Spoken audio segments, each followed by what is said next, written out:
Klahowya, let's talk. Now, as you've probably guessed by the title of this video, I'm going to be talking a lot about history. And if you know me, you know that I love to learn about history. I studied history in university and got my BA in it. And if I were still in school, I'd be going for a master's in it or a master's in education. Now, history is a lot like language.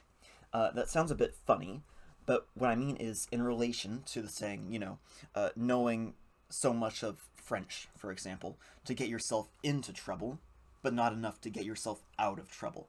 And history is a lot like that, in that it can often lead you, if you don't know as much as you should, you might be led into believing some rather unsavory things. Some rather bad white nationalist arguments.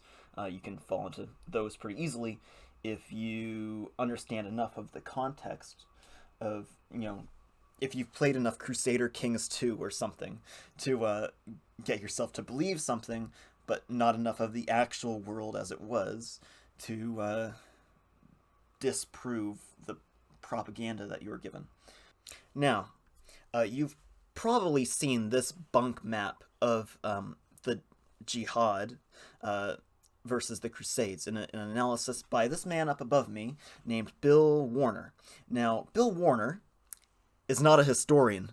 He has a doctorate in physics, and somehow that qualifies him to make this map. I'm not sure. Now, this map, there are already lots of problems with it, and lots of content creators have already discussed it.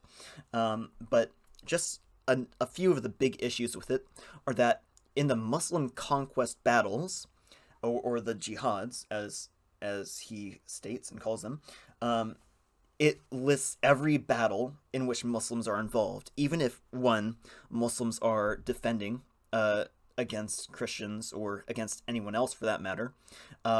If there's, for example, a secular civil war in like an Islamic kingdom, that gets listed in there. And just even like tiny little skirmishes. You'll notice that they're all red dots. Red dots and white dots, new battles and past battles, as opposed to something like making clear the size of the battle, what have you. And on the bottom we have the Crusade battles, and you'll notice the time scale is radically, well, it's not in this image, but the time scale for this is radically different. Actually, you can see it, but it doesn't have the bar. All of the Muslim battles are on a time scale from 632 AD, from the death of Muhammad, to the 1920s. And the Crusade battles are in a period of about 170 years. So the timescales are radically different. And the Crusade battles, it, just cuts off everything after the Third Crusade. Doesn't include the Fourth Crusade. Doesn't include any of the European wars of religion, which would be necessary if you're trying to make a claim about the violence or aggression of certain religious groups. It totally ignores a whole fuck ton of things. That's enough of my rant for this, but it literally makes me want to die. Now, again, going back to Bill Warner's qualifications for making these claims, all I really know about him is that he studied for supposedly 30 years, trying to, already with the presupposition that, like, Islam is evil, and so he came to it with that bias or something. It's just not a good look. It's not a good look, and no one would do history like this. So not only is this narrative of a Islamic East always pitted against a Christian West hilariously wrong, if you're just some like random right-wing leaning, I guess, gamer bro, or even like a centrist dude online, and you stumble across this map, you might come to the conclusion that, well, it has to be correct, right? Look at the Middle East today, So intuitively, if you don't know a lot about history, you might come to the intuitive conclusion that, yes, this map is correct no matter what. And by the way, this map has a whole bunch of defenders, even though it's been debunked like hundreds of fucking times. Like, It's ridiculous. And yet, these thoughts are out there. Even though they're wrong, there are lots of people that don't know enough history to know that it's wrong. Now, this narrative's not only hilariously wrong, it's not only scary that people buy into it, but it's scary that so many people are willing to uncritically think, that this is the case without also thinking about Christian people's at that time, their violence and their own religious values and the ways that they would carry them out. In Time.com's article on a tendency among right-wing extremists to adopt the aesthetics of the Crusade, it referenced a group of 3 men calling themselves the Crusaders, who themselves were arrested for planning an attack on Muslim refugees. And also, further, white nationalists often reference the Crusades and push this narrative of a strictly Christian Islamic battle of faiths, right? For example, the Christchurch shooter wrote in his manifesto, "Ask yourself, what would Pope Urban do?" Of course, being ignorant of the First Crusade and how the First Crusade grew to the magnitude that it did. Now, the Crusades were the First Crusade, at least. First Crusade proper. Perhaps not the People's Crusade, but the People's Crusade also had a lot of problems with it that you wouldn't deem were typically just religious if it was an Islamic and Christian battle. However, the First Crusade grew to the magnitude that it did, largely because of Pope Urban II. And it was more of a political battle than it was a religious one, if you follow me here. Now, Pope Urban II called for a huge host of people to march against the Muslims and to go to the Holy Land, right? However, this whole thing started as a result of the Byzantine Emperor needing a small force, just a small mercenary detachment, to help him fight the Seljuks, and perhaps, I guess, retake Anatolia or slow Seljuk advance. And, if the Pope just sends a small group of mercenaries, then hey, they quarter in Constantinople, they're a detachment bound to the Emperor of the Byzantines, and they're subject to him, right? But if the Pope sends a huge force, a massive army, then that army is out of the Emperor's hands, right? That army acts on its own, or according to the whims of the Pope. So, if you're the Pope, and you're also, aiming to see how you can maintain political control over the Christian world, perhaps, you still have this rivalry with the Orthodox Church, which choice are you going to take? Are you going to take the one where you just, kindly send a small group of men to help the Emperor of the Byzantines? Or are you going to try something bigger and try to take land in the Holy Land or where else for your own? It's quite obvious what happened, right? Just the numbers of the preceding People's Crusade, for example, the Byzantines suffered some looting and pillaging just from those people. How could the Byzantine Emperor ever hope to, control a huge, massive host of people that the First Crusade turned out to be? So as I read this, keep in mind that the map that Warner uses, and which has probably made a whole bunch of right-wing people more Islamophobic than they would be otherwise, keep in mind that that map includes not only Muslim battles where they're defending, or Muslim battles where they are in fact invading Iberia, what have you, but it's also including Muslim battles against Muslims. Now, when we talk about the People's Crusade, just keep track of how many battles there are in your head. In Zamun, the Crusaders became suspicious, seeing Walter's 16 suits of armor hanging from the walls, and eventually a dispute over the price of a pair of shoes in the market led to a riot, which then turned into an all-out assault on the city by the Crusaders, in which 4,000 Hungarians were killed. The Crusaders then fled across the river Sava to Belgrade, but only after skirmishing with Belgrade troops. The residents of Belgrade fled, and the Crusaders pillaged and burned the city. Then they marched for 7 days, arriving at Niš on July 3rd. There, the commander of Niš, promised to provide escort for Peter's army to Constantinople as well as food if he would leave right away. Peter obliged, and the next morning he set out. However, a few Germans got into dispute with some locals along the road and set fire to a mill, which escalated out of Peter's control until Nish sent out its entire garrison against the Crusaders. The Crusaders were completely routed, losing about 10,000, a quarter of their number. The remainder regrouping further on at Bella Palanca. Then they reached Sofia on July 12th and met their Byzantine escort, which brought them safely the rest of the way to Constantinople by August 1st.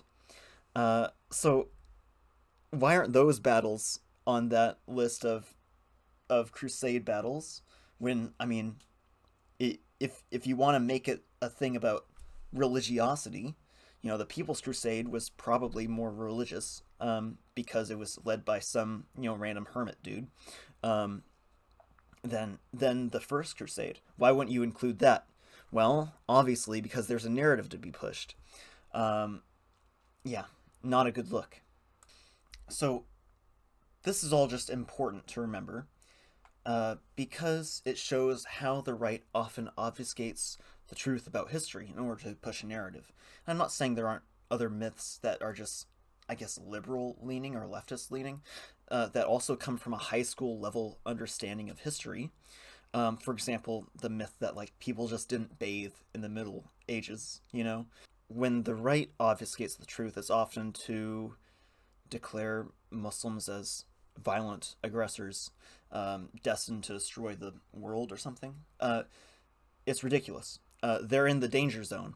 And intuitively looking at the world today, you would come to the conclusion that the right's propaganda is correct. Just like intuitively, how I'm dressed now, nice pressed dress shirt, you might come to the conclusion that I'm very professional, very big brain. Little do you know, I'm not wearing any fucking pants right now.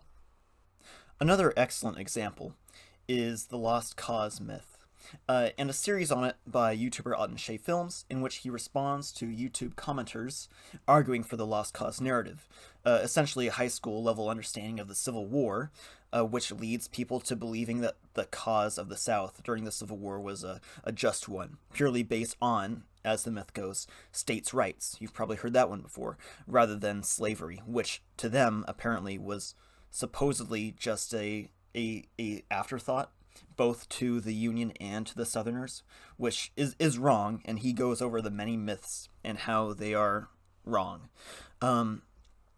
Even that, because intuitively you've heard this thing about states' rights before, clearly it must be true intuitively.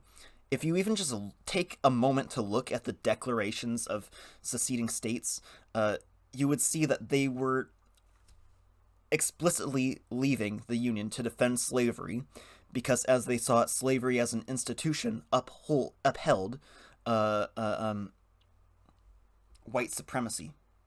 And yes, they did actually, I believe, use that term at the time. It's not just, white supremacy isn't just some modern jargon invented by leftist soy boys like myself. And if it's not white supremacy, then it is, in other times, Western chauvinism. I guess you could say the tendency among the right to declare that Western civilization, whatever the fuck that means, is the best, and everything else is inferior for one reason or another. There is an excellent video by none other than the Ayn Rand Institute, which I will be mauling at in a second here. Now, to avoid any copyright issue or whatever, I'm probably just actually going to put the video in the description. You can watch it, link it, so you know that I'm not lying. Essentially, what the premise of the speaker, who is in some sort of interview, he's basically asked, is there anything wrong with Western civilization? And he correctly answers, what do you mean by Western civilization? Well, what we do mean is, basically reason and logic. And then he goes into this weird tirade about how Western civilization, for some reason, is, the only one that has, accepted reason and logic, which is fucking absolutely patently false. And secondly, he says in all other civilizations, there's some sort of mystical element And then he also talks about Christianity for a bit and how that was a mystical element in Western civilization. So the metric by which he is determining other civilizations to not be based on reason and logic, he's also using that same metric in Western civilization. So, like, would I, contrary to, like, other Western chauvinists or, like, white nationalists or whatever, would I look at, like, the Islamic Golden Age, a time of immense, like, advancement in in basically all of our sciences, in math, the creation of algebra, the rise of and popularization of Indian numerals, which I guess to us are now known as Arabic numerals. Would we look at all of these things, like the foundation of our astronomy and our chemistry and everything like that? No longer was it alchemy, but it was the beginning of chemistry as we know it today. Would we look at that and say it's Western civilization? If yes, what is Western about Western civilization? And if no, why? If everything coming from Western civilization comes from basically that period of modern science and thinking and and and and logic and reason and all of the different groups within Islam that made the Islamic Golden Age possible, the Mutasilites and what have you, why do we make the cutoff there? Wouldn't it just be easier to say that our modern thinking isn't Western civilization, but rather is Islamic civilization? If everything comes from that, then why not? Further, I'm not actually making that as a claim that we should call it Islamic civilization, because the Islamic Golden Age itself was powered and improved, essentially, by a vast, growth in multiculturalism in the city of Baghdad. The House of Wisdom accepted scholars from everywhere. Zoroastrians, you had Hindus, you had, Arabs, and, what have you. Tons of people came to Baghdad to work and study, and a lot of them are famous. And we owe a lot of our world today to the people of back then. I fixed the horrendously falling apart bit of wallpaper that is used to cover up some weird, I don't know. I don't know why. I don't know why the wallpaper in this room is like that. Kill your landlords. If I'm wrong, leave a comment and correct me and give me a source so I can look it up. But from my understanding, from what I watched in older documentaries, Greek philosophers like Pythagoras, the ones that were really gifted with mathematics, obviously, were very obsessed with like harmony and perfection, and so they operated in what we call today like whole numbers, or numbers like that, and that was great. Like, that led to big advances in like music and stuff like that in Pythagoras' time, with like octaves and what have you. However, that held them back when it came to irrational numbers, which are really also very important for science. We have pi, for example. But, you'll say, it's pi. Who could have guessed that? Well, let me read you something. Now, from Wikipedia, the best known approximations to pi dating before the Common Era were accurate to 2 decimal places. This was improved upon in Chinese mathematics, in particular by the mid-first millennium, to an accuracy of 7 decimal places. After this, no further progress was made until the late medieval period. Based on the measurements of the Great Pyramid of Giza, circa 2560, BC. Some Egyptologists have claimed that the ancient Egyptians used an approximation of pi as 22/7 from as early as the Old Kingdom. This claim has met with skepticism. The earliest written approximations of pi are found in Babylon and Egypt, both within 1% of the true value. In Babylon, a clay tablet dated 1900 to 1600 BC has a geometrical statement that, by implication, treats pi as 25/8, 3.12. So, mathematics being so important to reason and logic and developing those skills to think logically, isn't something restricted to Western civilization. All of these civilizations had to use geometry and mathematics to their best degree possible in order to build some of the things that they did. It's ridiculous to say otherwise. Now, do you remember these people? Students for Western Civilization. You might remember them if you're a fan of Vosh. He did a video making fun of these fine people when they said that they were suing the CBC for hate speech because of something totally nonsensical. I totally forgot what it was, but it's their most popular video, 572,000 views. It's probably the only reason why they have any views at all. Anyway, here's the problem. These are the types of people that are for Western civilization, but of course, they hate everything that makes Western civilization, modern Western civilization. Again, reminder, I'm using these air quotes. All of the stuff that typifies what we think of Western civilization coming out of the Enlightenment and stuff like that, they're the ones that are really against it. Like Marxism.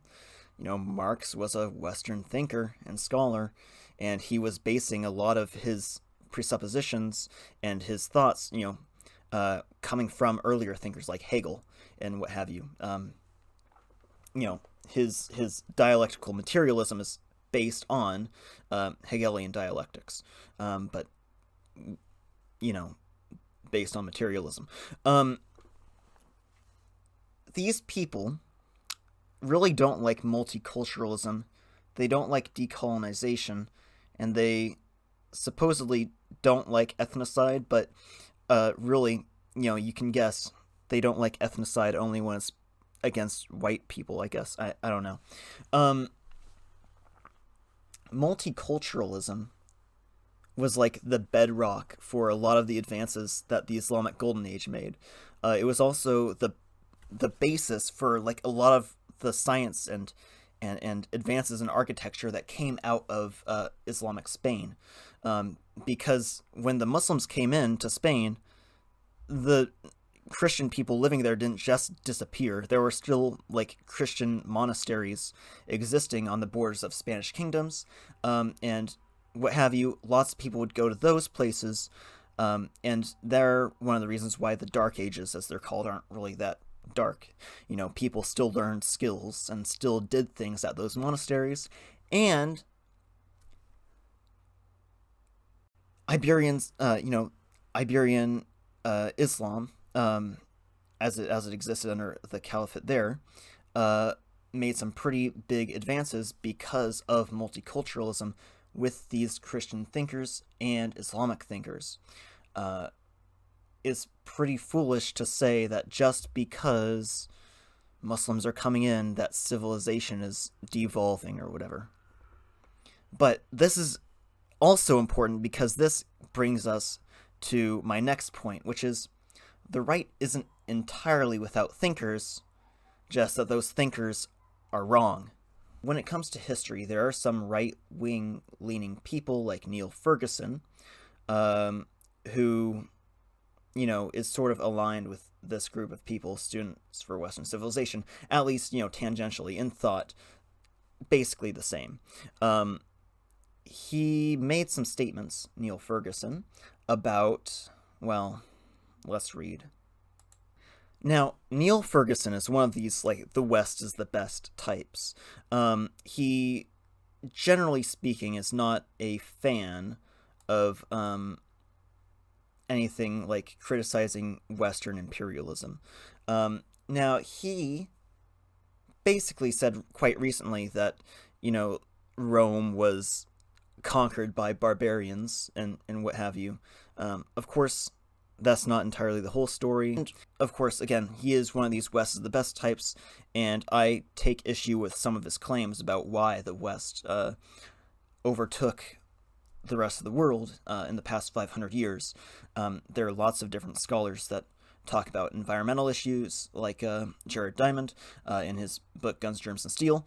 And, the problems with that book being what it may, I think it does outline some pretty good arguments for an environmental argument. Neil also pushes some really common myths that you'll hear a lot of conservatives say, that Muslims, for example, aren't willing to assimilate into Western culture. For example, let's read. There are other conflations too, this time underscoring an us versus them mentality of fear. He writes begrudgingly, "It is doubtless true to say that the overwhelming majority of Muslims in Europe are not violent, but it is also true the majority hold views not easily reconciled with the principles of our liberal democracies, including our novel notions about sexual equality and tolerance, not merely of religious diversity, but of nearly all sexual proclivities." But this is a strawman argument, producing a caricature of us that fails to account for the wide variety of opinions on matters of inclusion and tolerance to be found across Europe, in Europe itself, among the native population. In equal fashion, his construction of a Muslim other is a caricature devoid of nuance, right? How, failing to account for all of the Muslim people that want to come to Western democracies as either migrants or refugees simply because they agree with democratic values. This is like saying Christians, for example, would have 0% capability of assimilating into, democratic values because for a very long time in Christian countries, women couldn't vote, women couldn't necessarily own property in a lot of places unless their husband died and the husband had no one to pass it on to, so the wife took it. Finally, I just want to look at the bottom of this article. Now, there are some chuds in the comments of this article, but I think it's important. Now, Neil Ferguson had based this idea of a barbarian threat coming down to attack and destroy Europe and Western civilization, drawing the analogy from scholars of the Roman period, Gibbon, for example, who was making this claim of a barbarian threat. Let me read.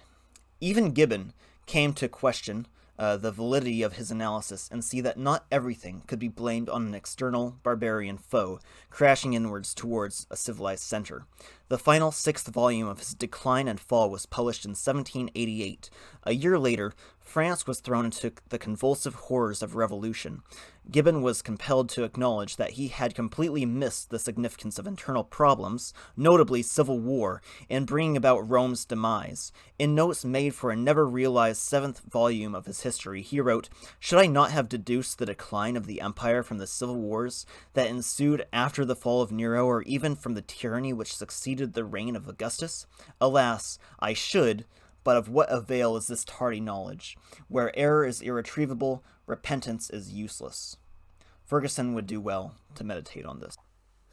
If you're a sort of left-leaning dude or a liberal type dude, you might find it, the myth that in the medieval period, people never bathed or something. You might find that myth, believable. If you're a right-wing person, you miss the fucking Civil War as the cause of the Roman Empire's collapse, and you instead look at immigrants, for example. It's quite silly, isn't it? Those are two different parallels.